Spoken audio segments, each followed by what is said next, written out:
বিকেলের হালকা রোদ পড়েছে গ্রামের মাঠে। ছোট ছোট ছেলেরা সবাই জমা হয়েছে ক্রিকেট খেলতে। কেউ ব্যাট নিয়ে দাঁড়িয়ে আছে, কেউ বল হাতে ওয়ার্ম আপ করছে। মাঠের পাশে গাছের নিচে কিছু বুড়ো লোক বসে খেলা দেখছিল। পাখির ডাক আর ছেলেদের চিৎকার মিলে পুরো পরিবেশটা আনন্দে ভরে গেছিল। প্রীতম ছিল টিমের ক্যাপ্টেন। সে টস জিতে ব্যাটিং নিতে চাইল। সবাই খুব এক্সাইটেড ছিল, কারণ আজকের ম্যাচটা ছিল গ্রামের দুই পাড়ার মধ্যে। ওই অর্ঘ্য, ফাস্ট বোলিং করিস না, আমার ব্যাট ভেঙে যাবে।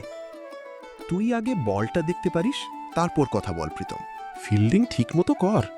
আয়ুষ্মান, লাস্ট ম্যাচে তোর জন্য আমরা হেরেছিলাম। তুই দেখ সোহম, আজ আমি 6 মেরে বল পুকুরে ফেলে দেব। চন্দন সবাইকে বলল, রেডি সবাই? ম্যাচ স্টার্ট হচ্ছে।